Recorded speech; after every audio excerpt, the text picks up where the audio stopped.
먼저 저희 한국 침례신학대학교 위해서 기도해 주시고 작년에도 이렇게 후원해 주시고 기도해 주셨는데 항상 학교를 위해서 기도해 주셔서 감사합니다.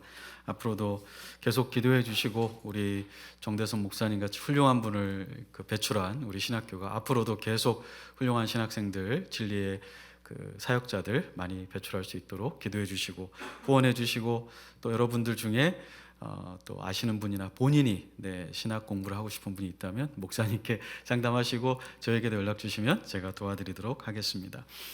오늘 아침에 안타까운 일이 있었습니다. 이태원에서 어제 밤에부터 시작된 할로윈 축제에 갔다가 젊은이들이 대부분 20대라고 그러죠. 희생자들이 한 147명 이상이 될 수도 있는데 돌아가셨습니다. 참 그 젊은 청년들이 보니까 대전에서도 오고 경기도 이천에서도 오고 인천에서도 오고 전국에서 이태원에 열리는 할로윈 축제 춤과 노래와 술과 그런 것들을 즐기기 위해서 가셨는데 참 안타깝습니다. 젊은 영혼들이 하나님의 심판대 앞에 이제 서게 되었다는 것이 저는 제일 안타까웠습니다. 그날 우리 교회로 와서 복음을 들었다면 얼마나 좋았을까. 혹 오늘 죽는다 하더라도 어제라도 복음을 듣고 누군가가 회개하고 우리 주님을 영접함으로써 죄사함 받아 하나님의 심판대를 통과할 수만 있었다면 죽는 것은 그 다음 문제입니다. 그런데 많은 젊은이들이 복음을 아마 듣지 못했을 청년들도 많았을 텐데 안타깝습니다. 미국에서도 할로윈이 큰 축제죠. 전국적입니다. 한국에 비할 바가 아니죠. 하나의 문화가 되었기 때문입니다. 사람들이 귀신에 대해서 관심을 갖고 미화를 하고 심지어 교회 안에도 그런 문화가 침투하고 있습니다. 그래서 미국의 복음주의 교회들은 10월 31일 즈음한 금요일이나 토요일에 의도적으로 교회에서 집회를 엽니다. 물론 어느 교회들은 단순하게 초콜릿이나 사탕을 주면서 믿지 않는 사람들이 하는 그런 어떤 귀신의 옷을 입고 그런 문화에 빠지지 않게 하려는 교회도 있지만 또 다른 교회들은 적극적으로 종교개혁주의를 아이들에게 가르치는 교회도 있습니다. 그래서 아예 할로윈 데이 축제가 벌어지는 그 즈음에는 교회에서 레포메이션 데이라고 종교개혁 데이 셀러브레이션 이런 걸 합니다. 그래서 제가 있던 한국 교회 침례교에서도 주일학교 중고등부 아이들을 모아두고 루터와 칼빈과 zwingli 우리 베프티스트에 대해서 가르쳤습니다.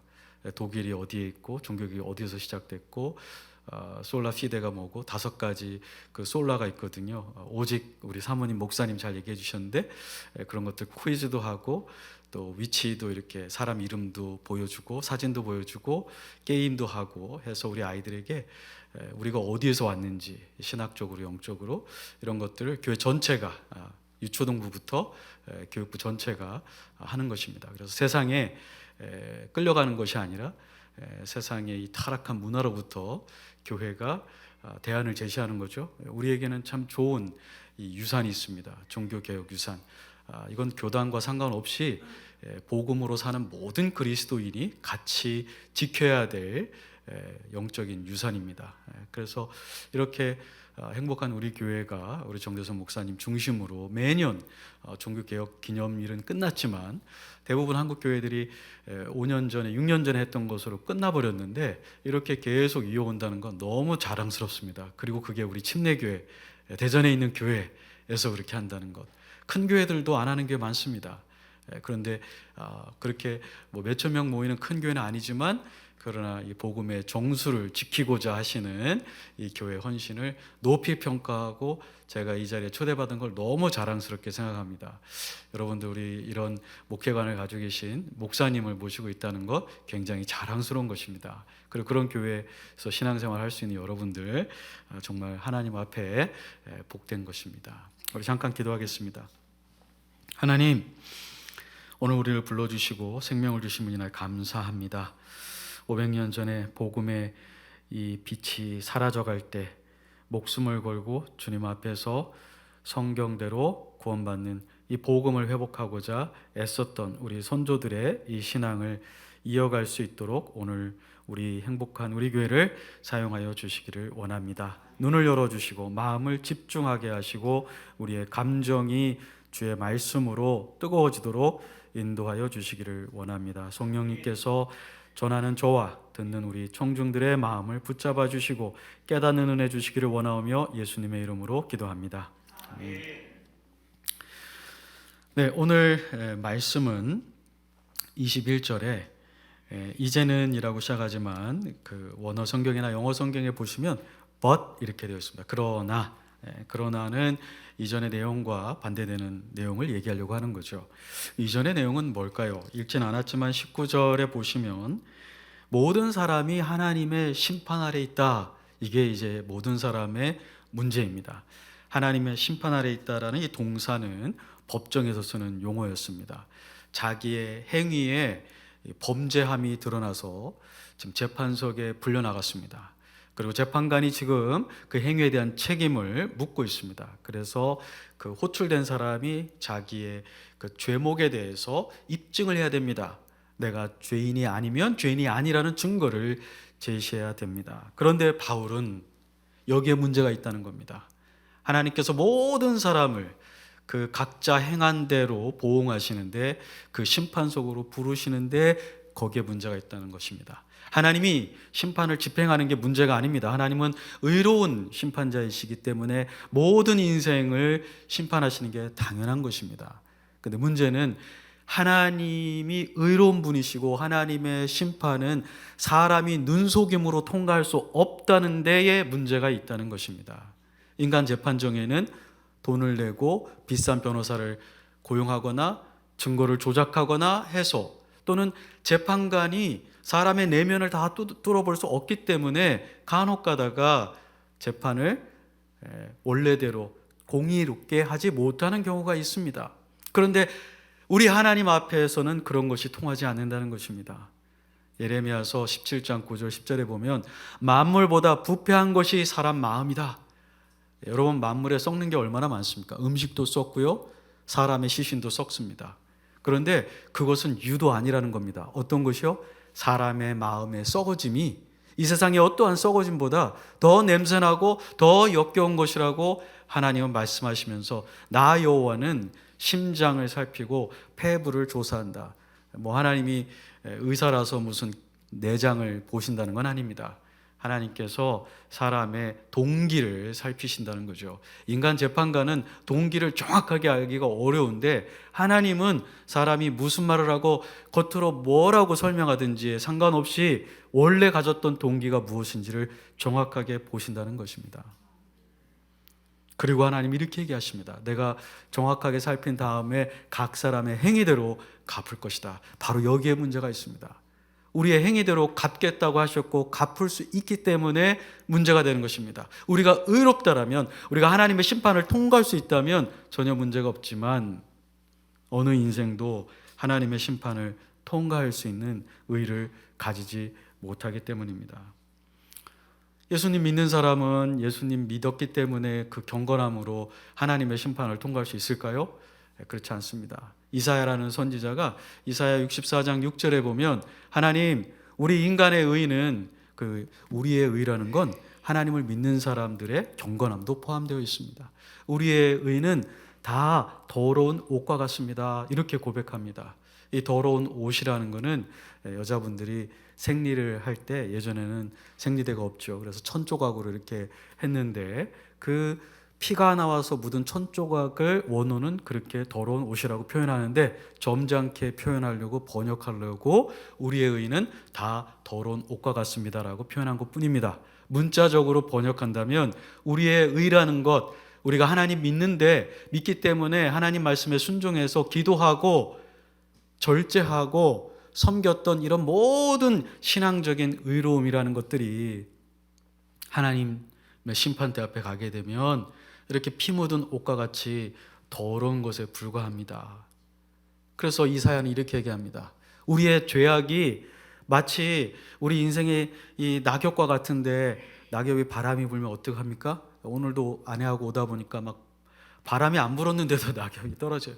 근데 바람이 불면 낙엽은 바람 부는 대로 날아갑니다. 사라져갑니다. 그래서 이사야가 이렇게 얘기하죠. 우리의 의는 더러운 옷과 같을 뿐만 아니라 우리의 인생은, 우리의 죄악이 바람이 몰아가듯이 우리를 몰아가서 우리가 그렇게 사라져 버립니다.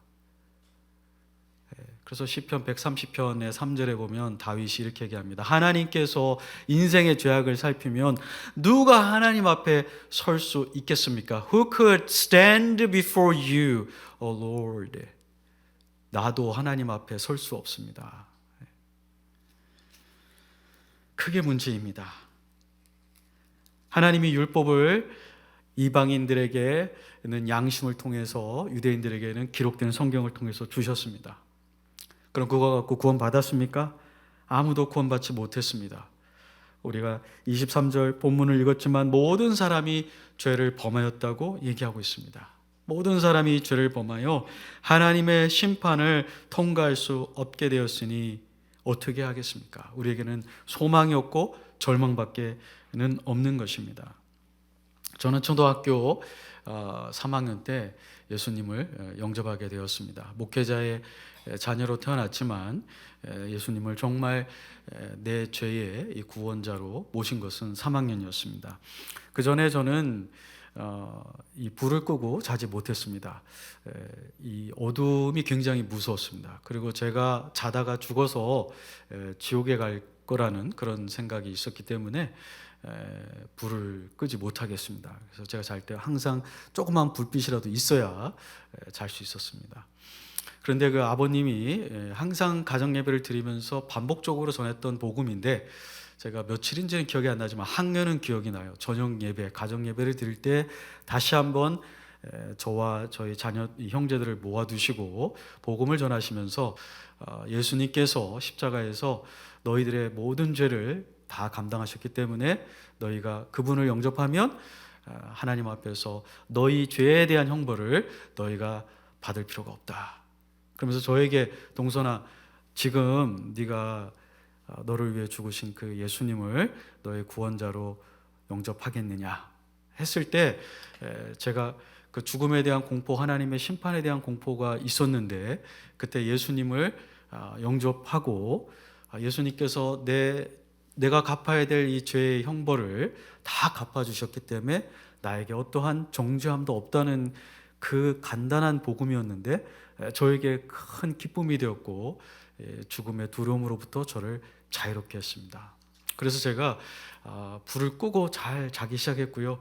그 기점으로 저의 성적표나 생활부에 보면은 큰 변화가 있습니다. 그전에는 주의가 산만함 이런 문제아 중에 한 명이었습니다. 맨날 부모님 모셔오라고 그러고. 그런데 그 다음부터 제가 정말 고나이 또래에서의 인생의 변화가 있었습니다. 잠도 잘 자고 수업에도 집중하게 되고 성적표를 보면 이게 차이가 납니다. 주님을 만났기 때문에 제가 그렇게 된 것입니다. 그래서 21절에 보니까 그런 절망 가운데 있지만 그러나는 복음이 제시될 때 보통 그러나라는 단어가 많이 쓰이거든요. 하나님이 개입을 하셨습니다. 어떻게 개입하셨습니까? 율법 외에 하나님의 한 의가 나타났다. 율법 외에라는 것은 율법으로도 구원받을 수 있습니다. 율법을 다 지키면, 율법을 완전하게 지키면 율법이 주는 의가 있습니다. 근데 문제는 우리가 율법을 완전하게 지킬 수 없다는 것이죠. 그래서 그 율법 외에 하나님의 심판을 통과할 수 있는 법적인 의로움, 이걸 우리가 칭이라고 부릅니다. 불을 칭자, 의롭다 하는 의, 칭의. 그래서 하나님의 법정을 통과할 때 우리가 의가 필요한데, 그것을 법정적인 의, 하나님이 우리를 의롭다라고 불러준다, 그런 의미에서 칭의라고 부르는 겁니다. 근데 하나님의 법정을 통과할 수 있는 의가 율법으로 얻을 수 있는 방법 외에 하나가 더 우리에게 주어졌습니다. 그것이 21절에 하나님의 의가 우리에게 나타난 것입니다. 이 하나님의 의가 우리에게 나타났다는 것은요, 하나님을 통해서 하나님의 심판을 통과할 수 있는 의로움을, 법적인 의로움을 얻게 된다, 이런 말입니다. 우리 빌립보서 3장 9절을 한번 새 번역으로 보시겠습니다. 그리스도 안에 있는 사람으로 인정받으려고 합니다. 나는 율법에서 생기는 나 스스로의 의가 아니라 그리스도를 믿는 믿음으로 말미암아 오는 의, 곧 믿음에 근거하여 하나님에게서 오는 의를 얻으려고 합니다. 율법 이외에 하나님의 심판을 통과할 수 있는 법적인 의를 얻을 수 있는 길을 주셨는데 하나님이 친히 준비하셨대요. 이 하나님이 친히 준비하신 이 의는 우리가 율법을 지켜서 얻는 나의 경건함, 의로움이 아니라 예수님을 믿게 됨으로 하나님이 우리에게 주시는 의입니다. 그래서 율법 외에 하나님의 한 의가 나타났다, 그렇게 얘기하고 있는 것입니다. 이 하나님이 준비하신 예수 그리스도 안에서 얻게 되는 법적인 이 의는 바울이 21절에 보니까 율법과 선지자들에게 증거를 받은 것이다, 이렇게 얘기하고 있습니다. 갑자기 생겨난 게 아니고요, 구약에서 이미 약속해 주고 있었던 것입니다. 구약의 선지자들을 통해서 하나님께서 아담 이후부터 계속해서 구원받는 것은 율법을 완성함으로써가 아니라 대속물이 범죄자, 죄인의 형벌을 대신 받음으로 그 대속물의 죽음을 통해서 죄사함을 받게 될 것을 하나님이 아담과 하와 때부터 가르쳐 주셨습니다. 그래서 아담과 하와가 범죄했을 때 오셔서 그들이 만든 나뭇잎의 옷을 벗겨버리시고 그들에게 가죽의 옷을 입혀주시면서부터 대속물을 통해서 구원받는 복음을 전해주시고, 또 구약의 이 율법 제사를 통해서 그 희생 제물을 통해서 죄사함 받는, 그래서 하나님의 심판을 통과할 수 있는 길을 계속적으로 보여주셨습니다. 그래서 바울이 21절에 율법과 선지자들이 이 하나님이 예비하신 법적인 의로움에 대해서 증거해 왔다, 이렇게 얘기하고 있는 것입니다. 자, 이제 우리가 그 하나님이 준비하신 이 법적인 의로움을 어떻게 얻을 수 있는지, 그 근거는 무엇인지에 대해서 보겠습니다. 22절에 보시면 곧 예수 그리스도를 믿음으로 말미암아 모든 자에게 미치는 하나님의 의니 차별이 없느니라, 이렇게 얘기했습니다. 그렇습니다.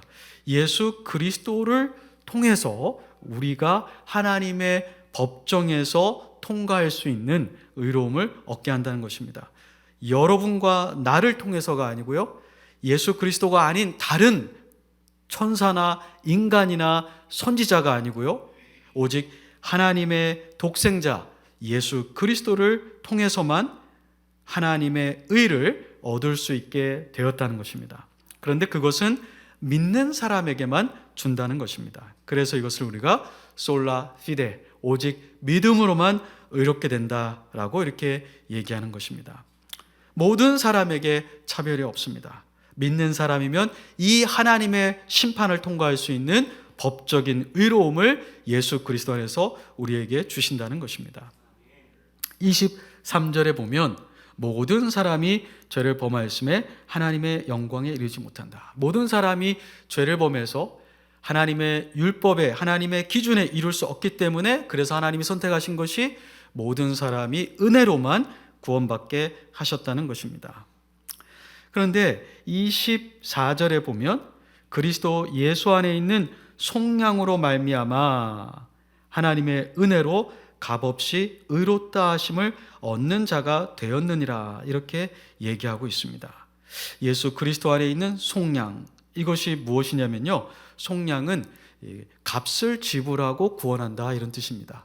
주로 전쟁 포로가 된 사람들, 어떤 이유인지는 모르지만 노예가 되어서 시장에 끌려 나와서 팔려가기 직전에 있는 사람들, 또는 어떤 심판을 받아서 그 형벌로 사형이 집행되기 직전에 있는 그러한 사람들을 값을 지불하고 그 죽음의 상태에서, 노예의 상태에서 구원해서 자유롭게 풀어줄 때 지불되는 값을 속량이라고 하는 것입니다.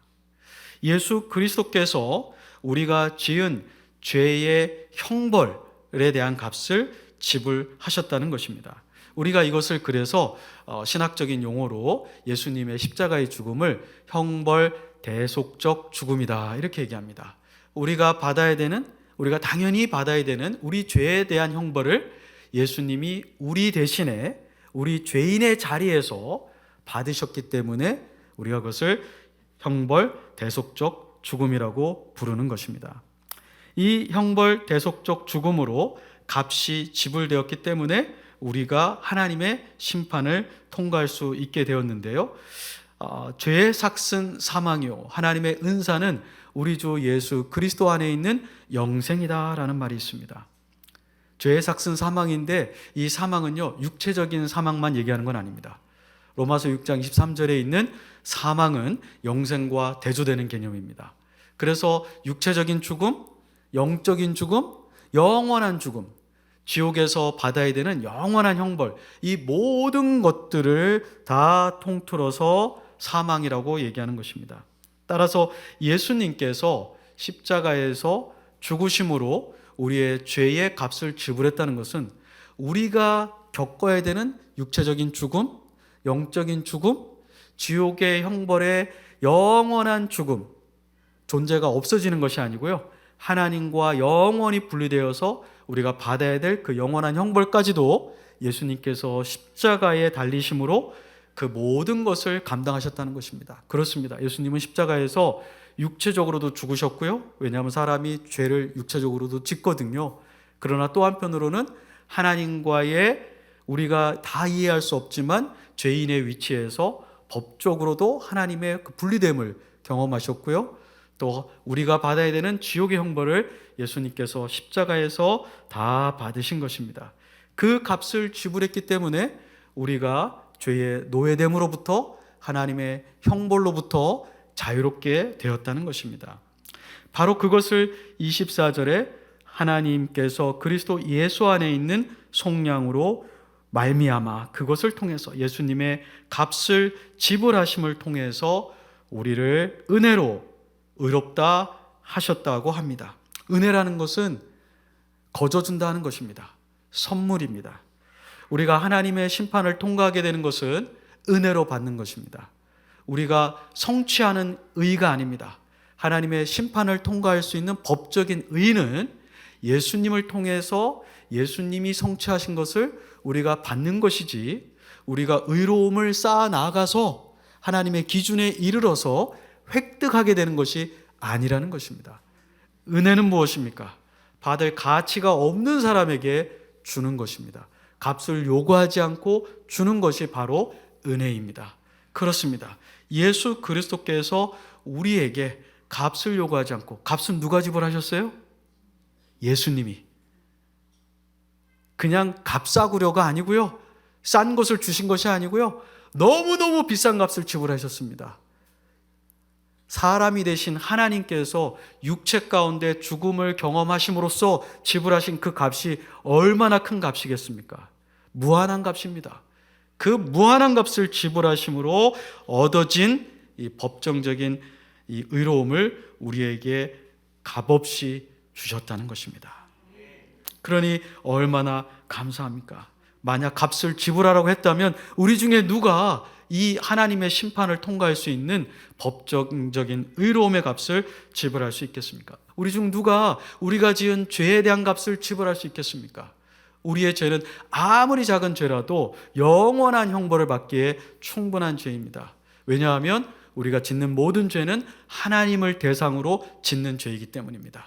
하나님을 직접적으로 모독하지 않는다 하더라도 인간에게 짓는 죄도 하나님에게 짓는 죄입니다. 왜냐하면 그 사람을 창조하신 분이 하나님이시기 때문입니다.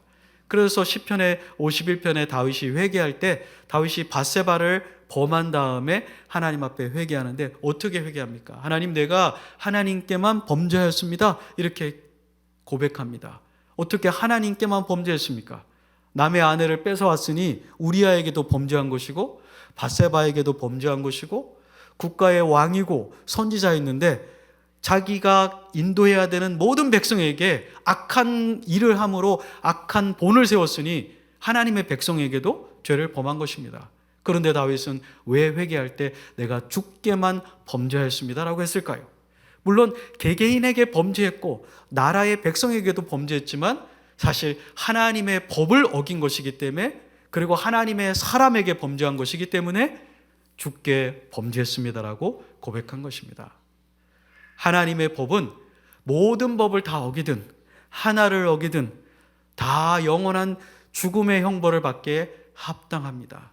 여러분, 독은요, 아주 강한 독은 다 마셔야 죽는 것이 아닙니다.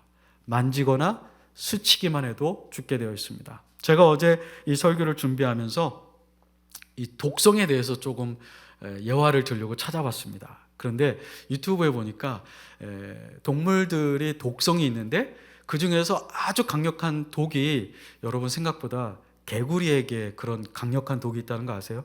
아마존에 있는 조그만 개구리입니다. 노란색으로 아주 예쁘게 생긴 그 개구리의 몸속에 있는 그 독이 만지기만 해도 죽는다고 합니다. 그래서 아마존에 살던 원주민들이 사냥을 하거나 전쟁을 할 때 그 개구리의 피부에 문질러 가지고 그렇게 했다는 것입니다. 얼마나 독이 센지 마실 필요도 없어요. 그냥 만지면 죽는 것입니다. 스치기만 해도 죽는 것입니다. 죄는 그렇습니다. 영원한 하나님의 영광을 훼손하는 것이기 때문에 잠깐 짓는 죄라도 그 결과는 영원한 결과를 가져오고 영원한 형벌을 가져오게 되는 것입니다. 그렇기 때문에 우리로는 그 누구도 하나님의 심판석에서 우리의 죄값에 대한 값을 다 지불하고 의로움을 얻을 수 있는 존재가 아무도 없다는 것입니다. 이 하나님의 법정에서 그 법정을 통과할 수 있는 법적인 의로움을 얻을 수 있는 것은 오직 예수님 안에서만 발견되는데요, 24절에 그것을 우리의 죄값을 지불하는 속량이라고 표현했고요, 25절에 보면 이 예수를 하나님이 그의 피로써 믿음으로 말미암는 화목 제물로 세우셨다, 이렇게 얘기했습니다. 네, 화목 제물로 세우셨다. 이 화목 제물로 세우셨다는 표현을 우리 현대어 성경으로 한번 보겠습니다. 이 현대어 성경이 잘 설명하고 있는데요, 네, 한번 같이 읽어보겠습니다. 하나님께서는 그리스도 예수를 보내 우리가 지은 죄를 대신해서 벌받게 하심으로써 우리에게 내릴 진노를 멈추셨습니다. 그리스도의 피와 우리가 가진 믿음으로 진노를 거두고 우리를 구원하신 것입니다. 우리를 위해 그리스도께서 화목제물이 되셨다는 말입니다. 이전 시대에 죄 지은 자들을 벌하지 아니하셨던 것도 실은 그리스도께서 오셔서 그들의 죄를 없애 주실 때를 기다리신 때문입니다. 하나님은 완전히 공정하신 분이십니다. 아멘. 이 화목제물로 예수님이 우리가 하나님의 법정을 통과할 수 있는 법적인 의를 주셨다라고 설명하고 있습니다. 네, 이 화목제물은 하나님의 진노를 누그러뜨리는 희생제물을 말할 때 사용하는 것입니다. 이 화목제물이라는 헬라어가요, 구약성경에 적용된 적이 있습니다. 구약성경은 원래 히브리어로 쓰여졌는데 유대인들 가운데 이 구약성경 히브리어 성경을 헬라어로 번역한 것이 있습니다. 그것을 우리가 70인역이라고 부릅니다. 이 70인역의 구약성경에 보면 레위기 16장에 지금 우리가 읽은 로마서 3장 25절에 있는 화목제물이라는 단어가 여러 번 나옵니다. 힐라스모스라고 합니다. 헬라어로 힐라스모스라는데 이 힐라스모스라는 단어가 사용된 곳을 한번 읽어볼까요? 레위기 16장 15절. 레위기 16장에는 15절 말고도 여러 군데에 우리가 지금 읽었던 로마서 3장 25절에 화목제물이라는 단어가 헬라어로 번역되어 있습니다. 그러나 특별히 15장을 우리 같이 함께 읽어보겠습니다. 또 백성을 위한 속죄제 염소를 잡아 그 피를 가지고 휘장 안에 들어가서 그 수송아지 피로 행한 같이 그 피로 행하여 속죄제 위와 속죄소 앞에 뿌릴지니라. 네, 속죄소 위에 뿌리고 속죄소 앞에 뿌려라. 할 때 이 속죄소가 지금 우리 로마서 3장 25절에 있는 화목제물과 같은 단어입니다. 자, 이제 설명을 좀 필요로 하는데요. 구약에서는 1년에 한 번 대속죄일이라는 게 있습니다. 그 대속죄일이 한국 달력으로 하면 9월 말 10월 초가 되겠습니다. 그러니까 한 달 정도 전에 이미 유대 예루살렘에서는, 이스라엘에서는 이 속죄일 행사가 있었던 것입니다. 그런데 이 속죄일에는요, 이스라엘 백성의 모든 죄를, 1년 동안 지었던 모든 죄를 제사장이 하나님 앞에 나아가서 속죄 제물을 드려서 용서를 받는 날이었습니다. 그런데 하나님께서는 이 대제사장이 백성들을 위해서 속죄하기 이전에 대제사장도 죄인이기 때문에 그냥 하나님의 지성소 안에 들어오면 죽음을 맞이하게 됩니다. 그래서 숫송아지를 잡아서 대제사장이 자기가 그리고 자기의 가족이 지은 죄를 용서함을 받도록 그 피를 가져오게 하시고요. 그 피를 구약의 옛날에 성막이나 성소에 보면 마당이 있고, 그 다음에 성소가 있고, 그 다음에 뭐가 있죠? 지성소가 있습니다. 그 지성소에 들어가면 법궤가 있습니다. 하나님의 법궤.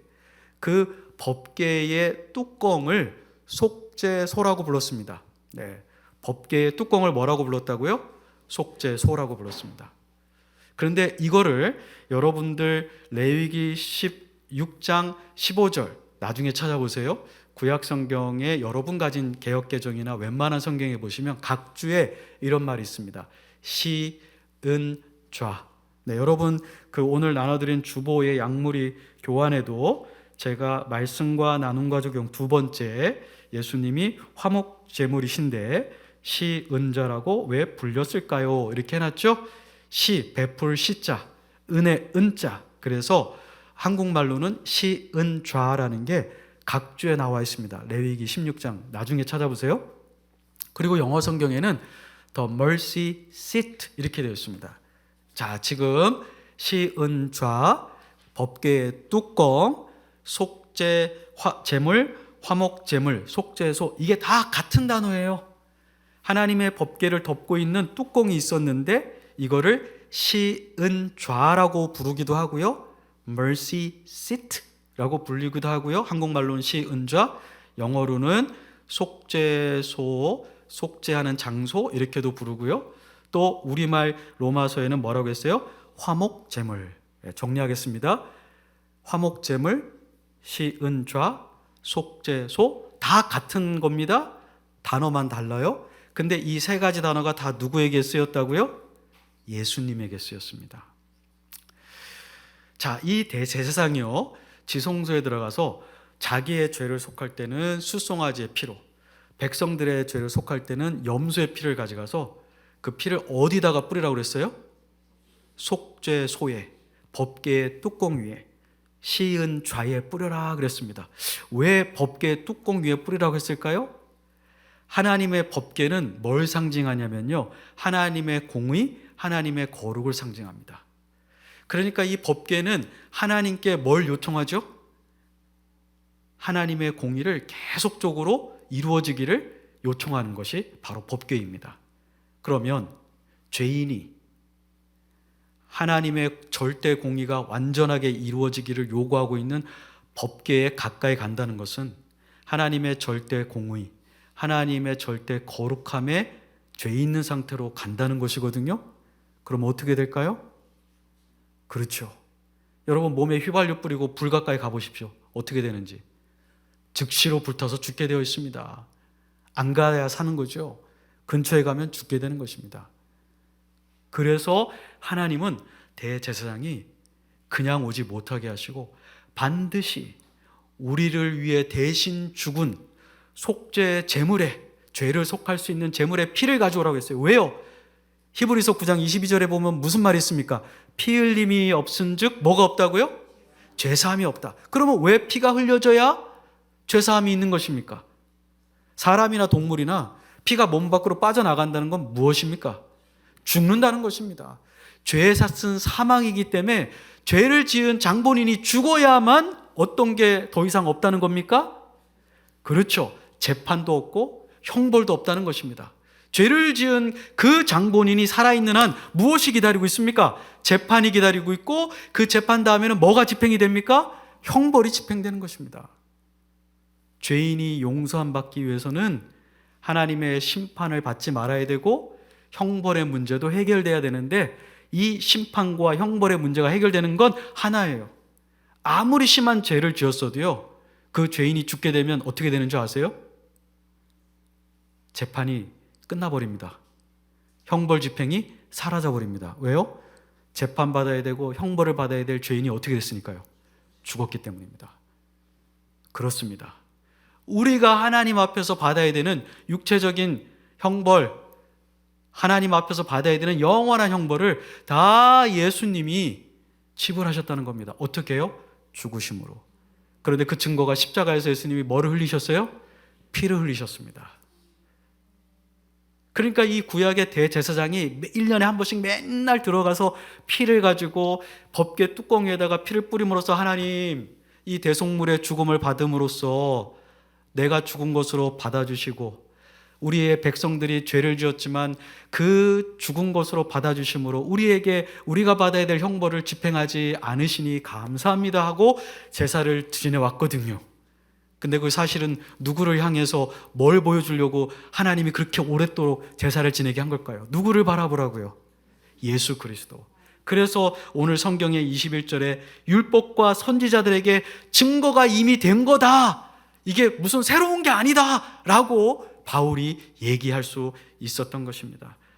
하나님의 심판, 법궤에 하나님의 율법만 있다면 하나님의 심판이 집행되어야 하지만, 그 하나님의 율법의 뚜껑 위에 그리스도의 보혈이 흘려짐으로써 하나님은 우리를 용서할 수 있게 되었습니다. 그래서 이 법궤의 뚜껑을 시은좌, 은혜가 베풀어지는 자리, 긍휼이 베풀어지는 자리, 자비가 베풀어지는 자리, 용서함 받는 자리, 그래서 속죄소, 속함을 받는 자리, 자비가 베풀어지는 자리, 그게 바로 누구라고요? 예수 그리스도입니다. 예수 그리스도. 바울이 지금 그 단어를 썼어요. 여기에다가. 누구도 하나님의 법정을 통과할 수 없는데 오직 이 예수 그리스도 안에서 여러분과 제가 그렇게 통과할 수 있다는 것입니다. 이 예수님 안에 계신가요?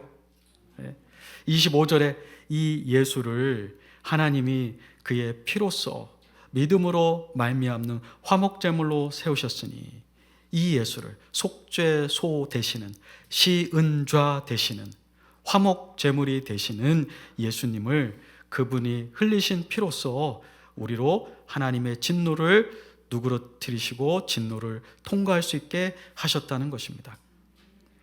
그런데 문제는 여기에 있습니다. 우리가 예수 그리스도께서 우리를 대신해서 죗값을 지불하시고, 이제 우리가 그분을 통해서 형벌을 면함을 받고 죄사함을 받고 영생을 얻을 수 있는 길은 준비되었지만 조건이 있습니다. 그건 예수님이 하신 것이고, 그것이 실제 우리의 것이 되기 위해서는 믿어야만 하는 것입니다. 그렇기 때문에 성경에 보시면 22절에 예수 그리스도를 믿음으로 말미암아, 그 예수를 믿는 자에게 하나님의 의가 주어진다, 이렇게 얘기했습니다. 또 우리 24절, 25절에도 보면 그의 피로써 믿음으로 말미암아 완성하셨지만 그 예수님이 완성하신 것을 믿는 자에게만 이것이 적용된다는 것입니다. 왜요? 믿음은 믿는 사람과 예수님을 하나로 연합시켜 주기 때문입니다. 과거든 미래든 시간차에 상관없이 구약의 성도들은 오실 예수님에 대한 표상을, 약속을 믿었기 때문에, 우리는 과거에 오신 그 예수님을 믿기 때문에 구약의 백성도 믿음으로 예수님과 연합되는 것이고, 신약의 성도들도 믿음으로 과거에 오셨던 예수님과 연합되어서 예수님이 완성하신 이 구원의 길이 우리의 것이 되는 것입니다. 예수님 것이 우리의 것이 되는 겁니다. 우리의 죄의 값은 예수님에게 전달되었고, 예수님이 십자가에서 이루신 그 법정적인 의로움은 우리의 것이 되었습니다. 그렇기 때문에 우리에게 더 이상 뭐가 없습니까? 로마서 8장 2절에 그리스도 예수 안에 있는 자에게는 무엇이 더 이상 없다고요? 정죄함이 없다. 너는 죄가 있다. 너는 형벌을 받아야 된다라는 심판이 우리에게는 없습니다. 왜요? 우리와 연합된 예수님이 죽으시면서 뭘 하셨어요? 죄값을 다 지불하셨고 하나님의 진노의 문제도 어떻게 하셨어요? 다 해결하셨기 때문입니다. 그런데 여기 문제가 있습니다. 예수 그리스도 안에 있지 않으면 하나님의 심판을 누가 감당해야 되는 것입니까? 자기가 감당해야 되는 것입니다. 예수 그리스도 밖에 있으면 아무리 돈이 많아도, 예수 그리스도 밖에 있으면 아무리 오래 살아도, 예수 그리스도 밖에 있으면 아무리 종교적으로 경건한 것처럼 보여도 하나님의 죄에 대한 심판, 그 형벌을 오롯이 자기만 감당해야 되기 때문에 구원받을 수 없는 것입니다. 그러나 예수 그리스도 안에 있는 사람은 무식해도 상관없습니다. 병들어도 상관없습니다. 배우지 못했어도 괜찮습니다. 예수 그리스도께서 이미 다 이루신 그 하나님의 죄에 대한 용서, 하나님의 법정에서 우리에게 더 이상 형벌을 내릴 것이 없다고, 너는 더 이상 네가 지은 죄에 대한 책임을 지지 않아도 된다는 이 법정에서 선언해 주시는 의로움을 얻게 된다는 것입니다. 예수 그리스도 안에 있을 때. 그래서 오직 믿음이라는 이 종교개혁의 복음의 원리는 사실 오직 그리스도와 연결되어 있습니다. 오직 그리스도를 믿음으로써만 우리가 의롭게 된다는 것입니다. 여기에 보시면 이제 25절 이후에 하나님께서 길이 참으시는 중에 전에 지은 죄를 관과하심으로 자기의 의로우심을 나타내려 하심이니, 전에 지은 죄를 관과한다는 건요, 전에 지은 죄는 죄가 아니다, 나는 그것을 상관 않겠다, 이런 말은 아닙니다. 하나님은 의로우신 재판장이시기 때문에 예수님 오시기 전에 지은 죄나 그 이후에 지은 죄나 다 하나님이 심판하셔야 됩니다. 다만 예수님 오기 전에 예수님께서 죄 지은 사람들에게 이 영원한 형벌을 즉각적으로 행하지는 아니하시고 그들이 구원받을 수 있도록 인내하심으로 참으셨다는 걸 얘기하고 있을 뿐입니다. 그런데 이제 예수님께서 오셔서 구원의 완전한 길을 예비해 놓으셨다는 것을 얘기하고 있습니다. 26절에 곧 이때에 자기의 의로우심을 나타내사 자기도 의로우시고 또한 예수 믿는 자를 의롭게 하려 하심이다 얘기하셨습니다. 이 예수님께서 십자가에 달려 죽으시고 우리의 죄값을 지불하고 하나님이 더 이상 우리에게 진노할 수 없을 그 죄의 형벌의 모든 문제를 해결하셨기 때문에 우리를 용서하시는데요, 그 용서하시는 과정에서 하나님이 자기의 의로움을 나타낸다는 것입니다. 하나님은 우리를 용서하시는데 불의하게 용서하지 않으셨습니다. 하나님은 우리를 용서하시는데 죄의 값이 지불되지도 않았는데 용서한 것이 아니라는 것입니다. 하나님은 죄의 완전한 값을 지불하게 하시고 하나님 스스로 그걸 지불하시고 하나님의 기준을 스스로 만족시키시고 예수님 안에서 그렇게 하시고 우리를 용서하셨기 때문에 우리의 용서는 참된 용서고 완전하고 영원한 용서라는 것입니다. 어떤 죄인이 죄를 지어서 감옥에 갔습니다. 그런데 그를 사랑하는 친구와 가족들이 그를 구해내겠다고 가서 불의하게 뇌물을 주고 간수장이에게 부탁을 해서 감옥의 문을 열고 나오게 한다든지, 아니면 폭탄을 갖다가 문에다 설치해서 터뜨리고, 자 이제 문이 열렸으니 사랑하는 누구누구야 빨리 나와서 우리 가자, 너는 이제 자유야, 이렇게 가게 된다면 그 죄인이 진정한 자유를 누리게 될까요? 아닙니다. 그 죄인은 도망자의 신세가 되어서 죄가 더 중해지는 거죠. 죄값을 지불하지 않고 불의하게 나간 겁니다. 하나님은 우리를 용서하실 때 자기의 의로움을 지키시면서 의로운 방법으로 우리를 용서해 주셨기 때문에 하나님은 우리를 용서할 때 어떠한 거룩함과 의로움도 타협하지 아니하시고 완전하게 우리를 용서할 수 있게 된 것입니다. 그러므로 여러분, 예수 그리스도 안에서 모든 죄에 대한 형벌이 다 사라졌다, 하나님께서 우리 죄에 대한 모든 그 정죄를 취소하셨다라는 이 소식을 진정한 소식으로 받으시기에 충분합니다. 하나님은 불의하시게 우리를 용서하신 것이 아닙니다. 하나님은 의롭게 우리를 용서하셨기 때문에 우리가 받은 이 용서함, 우리가 받은 하나님의 법정에서 이제 더 이상 심판을 받지 않고 통과할 수 있게 된 이 사실은 변함없는 영원한 진리가 될 수 있었던 것입니다. 이제 저는 여러분들에게 이렇게 질문하고 싶습니다. 여러분 중에 혹시 아직까지도 하나님의 심판에 대한 두려움 가운데 있는 분이 계시지 않습니까? 이 두려움을 피하고자 혹시 헌금도 열심히 하고 예배도 열심히 나오고 또 복음도 전해야겠다, 기도해야겠다, 전도해야겠다, 혹시 그런 마음이, 혹이나 내가 이렇게 열심히 하면, 더 많이 하면 나중에 죽어서 하나님의 심판을 통과하는 데 도움이 되지 않을까? 이렇게 생각하는 분이 있다면 그것은 복음이 아닙니다. 그것은 절망입니다. 성경은 얘기합니다. 그 어떠한 사람도 율법으로는 하나님의 완전한 의를 충족시킬 수가 없다는 것입니다. 여러분, 뭔가 이 구원을 받기 위해서 의를 행해야겠다라고 생각하지 마십시오. 그런 것을 포기하십시오. 그 대신 이미 예수님께서 십자가에서 여러분과 저의 죄의 모든 대가를 단번에 완전하게 지불하셨고, 그러므로 죄인을 향한 하나님의 진노는 이제 완전히 사라졌는데, 이 그리스도 안에만 있으면 예수 그리스도께서 완성하신 이 법정적인 의로움을 얻을 수 있게 되었으니 그리스도 안에만 거하시기를 바랍니다. 그리스도만 믿기를 바랍니다. 행위에 의지하지 마시고 그리스도의 의를 믿기를 바랍니다. 그리고 여러분들이 믿음으로 얻게 되는 그 법정적인 의는 변하지 않습니다. 영원한 것입니다. 왜요? 하나님이 의로운 방법으로 완성하셨기 때문입니다. 그래서 이렇게 하나님의 법정적인 의로움을 받은 사람에게는 변화가 생깁니다. 어떤 변화가 생길까요? 우리가 27절을 읽지는 않았지만 27절은 이렇게 얘기합니다. 그런즉 자랑할 때가 어디냐? 있을 수가 없다. 우리가 율법을 지켜서 의롭게 된 것이 아닙니다. 우리가 율법을 지켜서, 율법을 행해서 하나님의 법정적인 의로움을 얻은 것이 아닙니다. 하나님의 심판을 통과할 수 있게 된 것이 아닙니다. 은혜로 얻은 것입니다. 그러므로 칭의를 받은 사람마다 겸손해야 됩니다.